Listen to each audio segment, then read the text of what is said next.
Okay, so this was first neurofeedback session in a week. No? So all of last week we were at Disney for family vacation. So then it's been like a week and a half, I guess, because usually I go Tuesday, Wednesday. So Tuesday, Wednesday of not last week, but the week before was, we were still working on the area over here, where is that hair trigger fight or flight is, and how I was not able to, my unconscious mind was not able to calm it in those last two sessions from 2 weeks ago. And it's interesting because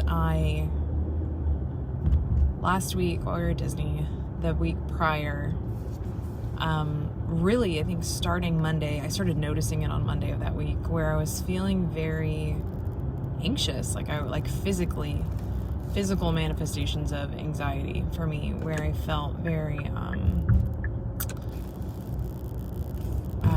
tightness in my chest as far as like breathing, like, it sounds weird, trouble swallowing. Not really, like I would eat and it'd be fine, I'd swallow, but I felt like it was still kind of like stuck in my throat.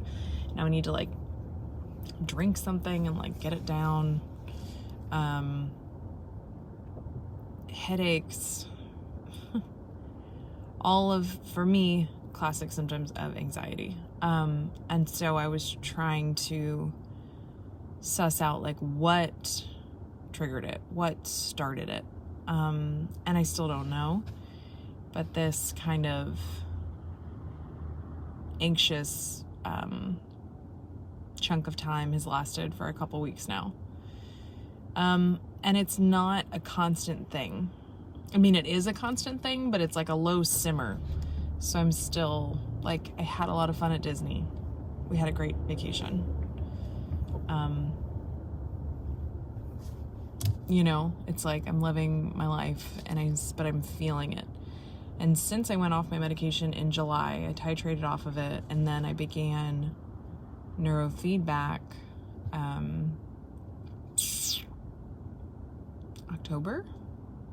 So there were a couple weeks after I got off my medication where I definitely felt very emotional, irritable, things that are to be expected when coming off of anxiety medication. And anyway, after that, and I, kind of leveled out, evened out, and felt really good. Was making a lot of good headway in talk therapy and then in neurofeedback. And so then a couple weeks ago, so that's been 7-8 months, pardon me, where I haven't really dealt with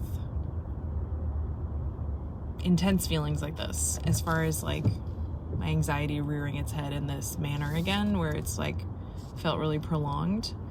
And now, starting like yesterday and today, it's just been really hard, like very tired, very, just frustrated. I was talking to Andrew earlier, and I was telling him that I feel like my brain is betraying me, because I have wonderful things happening in my life. There's really nothing to actively be stressed about, as far as stressors in my day-to-day. So it's not anything like a lack of gratitude or appreciation for all the good things that are happening, because they are bountiful, and that's amazing. And so feeling this just feels like a wet blanket is on top of me, and I'm just like really trudging through to get anything done and to feel energized. So I'm realizing it's a mixture of anxiety and depression, chemical imbalances in our brain, So I don't exactly know what to do about it. I am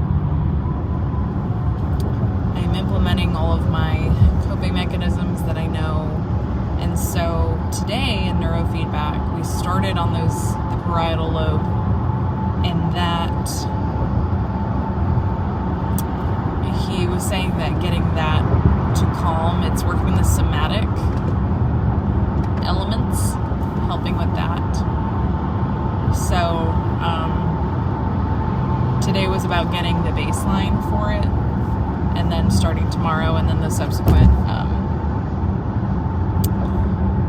sessions on this part will be figuring out where that baseline is, and then like going from there and letting my unconscious mind do its work. I am finding it really difficult to stay in the moment and just surrender to the process of it happening.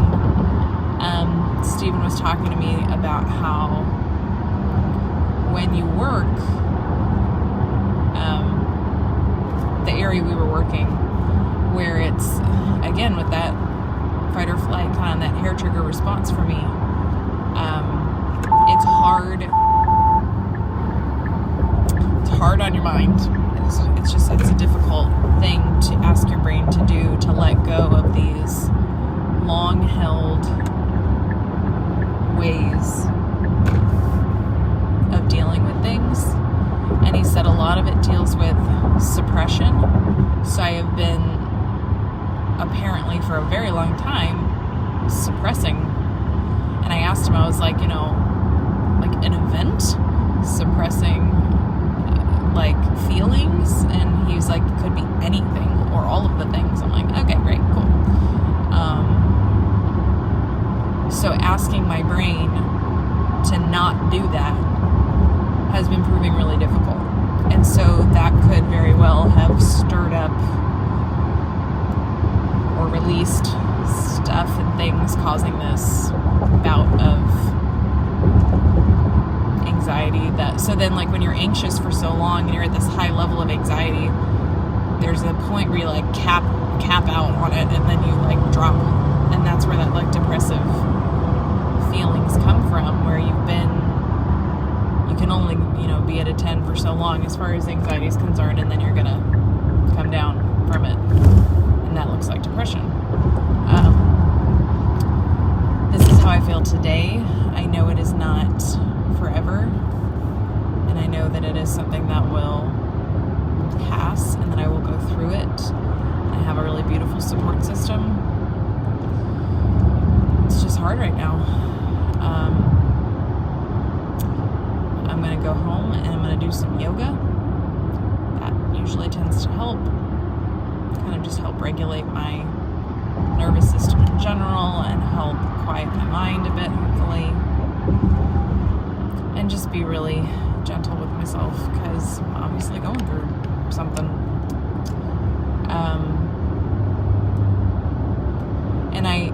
And I knew that doing the work and going through the hard things would in fact be hard. And I was not wrong. So it's just, dealing with that. And it is hard.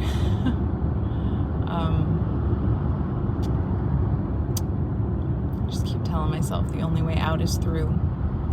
I don't want my main go-to to be suppression, which that's like my brain was trying to keep me safe. Help me cope, help me deal. But I don't want that. I don't want that hyperactivity. I do not want the over anxious mind and thoughts. They are not welcome. They are not welcome here. Be gone.